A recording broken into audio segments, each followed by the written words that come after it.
নমস্কাৰ বন্ধুসকল, আজি আপোনালোকক দেখুৱাবলৈ আহি আছো শ্ৰী শ্ৰী কৃষ্ণৰ জন্ম অনুষ্ঠানৰ কিছু দৃশ্যাংশ কণ কণ শিশুসকলৰ ক'বলৈ আহিছো। কৃষ্ণ জয় গুৰু শংকৰ সৰ্বগুণাকৰ যাকে নাহিকে উপাও তোমাৰি চৰণত যেনো শতকোটি বাৰ এক কৰোঁ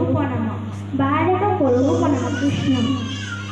মহাপুৰুষ শংকৰদেৱৰ জন্ম হৈছিল 1449 খ্ৰীষ্টাব্দ নগাঁও জিলা বৰদোৱা আলিপুখুৰী। দেউতাকৰ নাম আছিল কুসুম্বৰ ভূঞা আৰু মাকৰ নাম আছিল সত্যসন্ধ্যা। সৰুতে মাক মৃত্যু হোৱাৰ বাবে আইতাক খেৰসুতীয়ে শংকৰদেৱক ডাঙৰ দীঘল কৰে।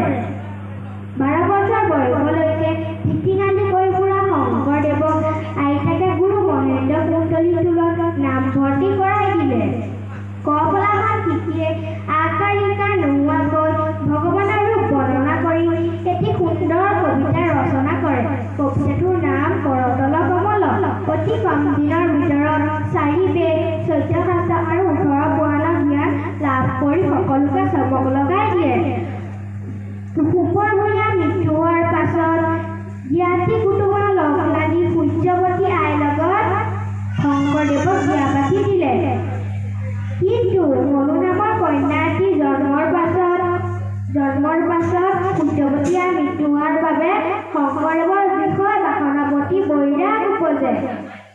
12 বছৰ বয়সলৈকে তীৰ্থভ্ৰমণ কৰি ঘূৰি আহি প্ৰিয় কৃষ্ণ মাধৱদেৱৰ সহযোগত নামঘৰ প্ৰতিষ্ঠা কৰি বৈষ্ণৱ ধৰ্ম ধৰ্মপুথিসমূহ হ'ল কীৰ্তন, দশম, গুণমালা, ভাগৱত আদি। তেওঁ শিক্ষা সংস্কৃতি অংকীয়া নাটকসমূহ হ'ল চিহ্নযাত্ৰা, ৰুক্মিণী হৰণ, পাৰিজাত হৰণ, কেলি গোপাল, ৰাম বিজয়, পত্নীপ্ৰসাদ আদি। কৃষ্ণ আমি কৃষ্ণশ্ৰী বলিয়ালৈ আন্তৰিক শুভেচ্ছা জনালোঁ। ইয়াৰ পিছতে আনুষ্ঠানিক শিশু শিল্পী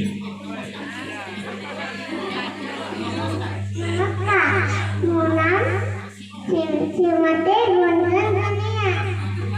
মই সীমান্ত হৰি ভকত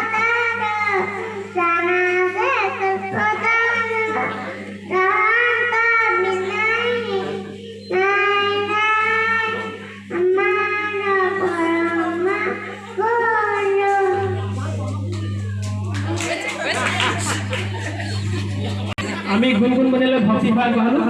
ইয়াৰ পিছতে আন এজন শিশু